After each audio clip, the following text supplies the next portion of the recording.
Muito bem. Agora, na segunda aula, nós vamos falar dos conceitos básicos anatômicos da parte muscular. Aqui, então, um modelo de corpo inteiro em 3D, mas nós vamos começar pela cabeça e pescoço. Então, na região de cabeça e pescoço, nós temos muitos músculos, alguns que são importantes ressaltar. Esse músculo aqui, que fica grudado ao osso temporal, é um músculo temporal. Ele vai ser ressecado, por exemplo, numa cirurgia, numa neurocirurgia que precise acesso nessa região.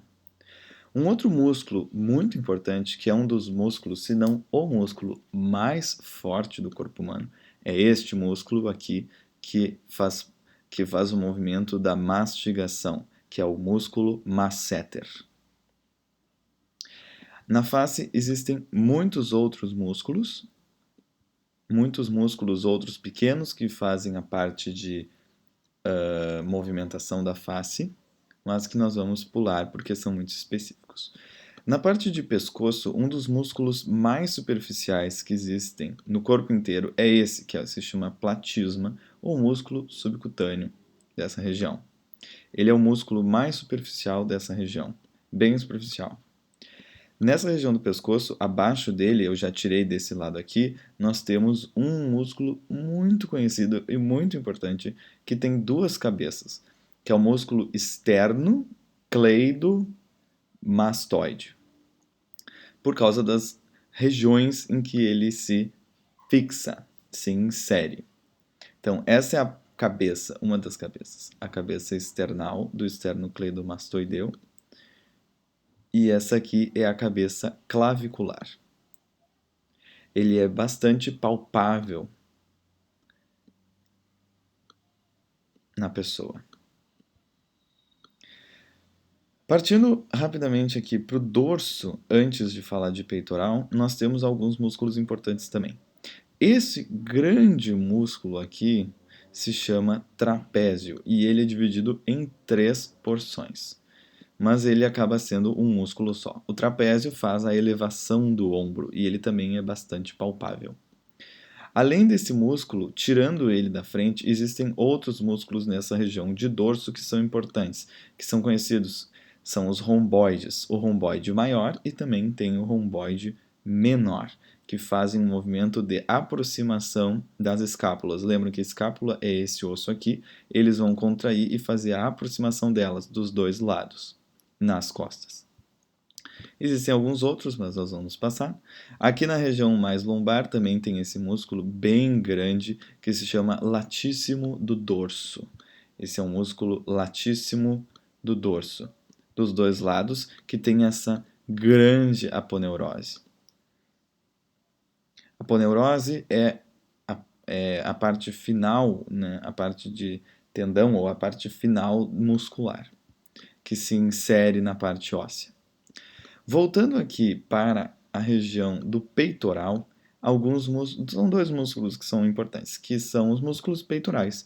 Esse maior deste lado aqui é o músculo peitoral maior, e atrás dele, que eu já tirei desse lado, existe também o peitoral menor.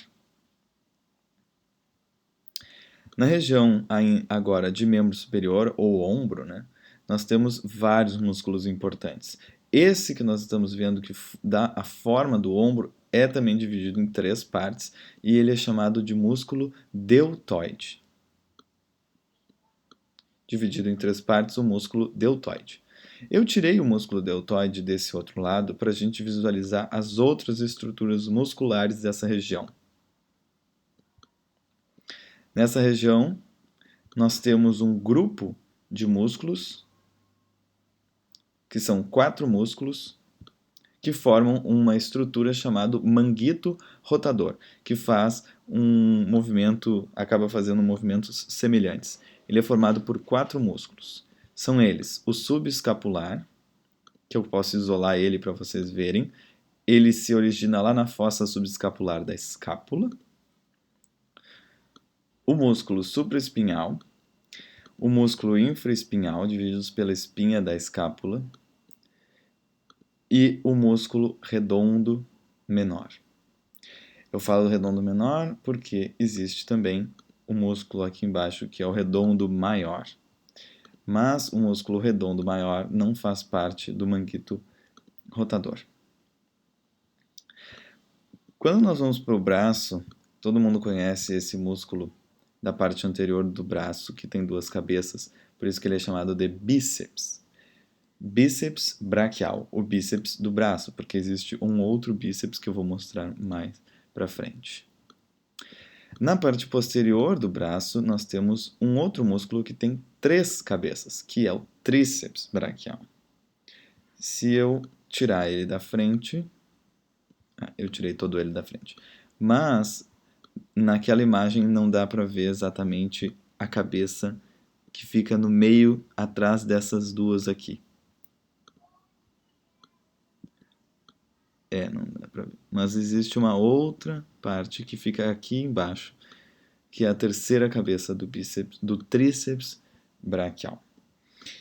Aqui na região de antebraço existem muitos músculos que fazem pronação, supinação, flexão na parte anterior dos dedos da mão, abdução, adução do pulso. Então são muitos músculos que eu vou pular porque senão são muitos detalhes. E na parte posterior do antebraço também muitos músculos que fazem os movimentos basicamente contrários do que da parte anterior. Na mão existem alguns pequenos músculos que têm alguns nomes. Aqui tem transverso abdutor, aqui tem alguns outros intraósseos que ficam entre os ossos, mais que a gente consegue ver nessa parte mais posterior, os intraósseos, mas são músculos muito pequenos que não vale a pena eu gastar muito tempo agora com eles. Na região de abdômen existe uma musculatura muito importante, muito avantajada. Por quê? Porque nós precisamos manter uma pressão abdominal forte o suficiente para manter os órgãos, né, as vísceras lá dentro. Basicamente é isso. Então tem várias camadas. Aqui começa com uma camada nesse sentido de fibras oblíquas, que se chama camada do músculo oblíquo externo. Essa é a camada mais externa. Aqui no meio nós temos o reto abdominal. Aqui é o reto abdominal, que é o que dá o aspecto de tanquinho quando ele é hipertrofiado. Depois do músculo oblíquo externo, tem um músculo que está apagado aqui, oblíquo interno, que tem um sentido de fibras para cima. Vejam que o oblíquo externo tem um sentido de fibras para baixo e o oblíquo interno tem um sentido de fibras para cima. E logo atrás do oblíquo interno tem um outro músculo, que é o músculo transverso ou transversalis, que tem fibras transversas. Então vê que nós temos três camadas de musculatura nessa região abdominal para manter a pressão e manter as vísceras lá dentro. Faltou um músculo aqui na região peitoral, que é esse serrátil anterior. Esse é um músculo importante porque quando ele é lesado, nós temos uma condição chamada de escápula alada, que a escápula não fica na sua posição anatômica e ela acaba abrindo. Essa margem acaba vindo para fora. E é uma condição chamada de escápula alada, quando nós temos lesão do nervo torácico longo que inerva esse músculo. Seguindo aqui para a parte glútea, também tem muitos músculos nessa região, além do glúteo. O maior músculo dessa região é este, que é chamado de glúteo máximo. Ele é chamado de glúteo máximo porque ele é o maior músculo dessa região. Mas atrás dele nós temos o glúteo médio e logo atrás o glúteo médio está apagado e o glúteo mínimo fica atrás dele. Vou tentar marcar ele aqui. Aqui, o glúteo mínimo fica logo atrás dele. Então, são três glúteos. Ainda nessa região, atrás do glúteo máximo, embaixo dos glúteos médio e mínimo, nós também temos outros vários músculos. Esse, por exemplo, é um músculo muito importante, que é o músculo piriforme. Ele é uma referência anatômica para a saída de um nervo embaixo dele, que é o nervo ciático ou nervo isquiático, que é o nome correto, na verdade. Certo? Então esse músculo tem essa importância. Além dele, tem outros vários aqui, os gemelares, o tendão do músculo obturador, que aparece aqui, mas ele vai lá para dentro, e o músculo quadrado femoral. Na região pélvica existem muitos outros músculos aqui que podem estar enfraquecidos, dar prolapsos genitais, podem dar incontinência fecal, mas que não vale a pena entrar muito nesse assunto agora. Voltando aqui para a parte anterior da coxa, tem alguns músculos importantes também. Esse pequeno músculo é o tensor da face lata. Na verdade, ele não é um pequeno músculo, ele é um grande músculo, porque ele começa aqui, só que ele se junta com essa aponeurose que se chama trato iliotibial, que junto com o músculo glúteo máximo forma o tensor da face lata e o glúteo máximo forma esse trato iliotibial de aponeurose que sustenta essa região.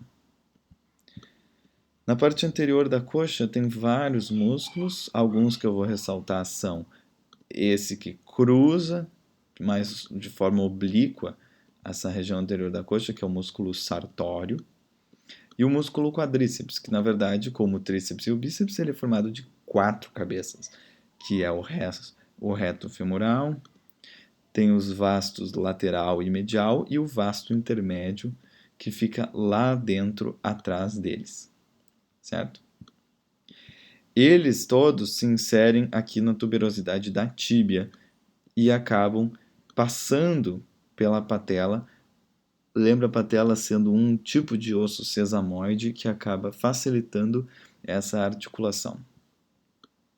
Existem vários outros músculos aqui do lado, que são músculos adutores, que puxam a coxa para dentro, mas que eu não vou entrar em detalhes. E aqui atrás nós temos alguns tendões que a gente consegue sentir na palpação com facilidade. E esses são, na parte mais lateral, a cabeça longa, quer dizer, a cabeça longa não, é o músculo bíceps femoral. Lembra que eu disse que tinha o bíceps braquial e aqui tem também o bíceps femoral. O tendão da junção das duas cabeças é o que a gente sente na parte lateral, no joelho. E da parte medial, na verdade, não é um, são 2 tendões, que é o tendão do músculo semimembranoso e o tendão do músculo semitendíneo, ou semitendinoso. Aqui em perna, então, quase nos finalmente, esse músculo aqui é um músculo da panturrilha, que a gente chama, que são 2, na verdade, é um músculo gastrocnêmio. O gastrocnêmio da parte medial e o gastrocnêmio lateral. Eles dois se juntam e formam o tendão do calcâneo, né, ou o tendão de Aquiles, famoso, que se insere no osso calcâneo. Lembram que eu falei que seria importante por causa disso? Aqui, que nem o antebraço, existem vários músculos que fazem a flexão plantar do pé, a flexão dos dedos do pé, na parte anterior a dorsiflexão do pé, também inversão, eversão do pé, que eu não vou entrar muito em detalhes nesse momento. Mas são músculos que fazem todos os movimentos do pé. Bom, então essa foi uma revisão muito básica, muito rápida, sobre os principais músculos que nós temos no corpo humano e de melhor visualização no laboratório de anatomia.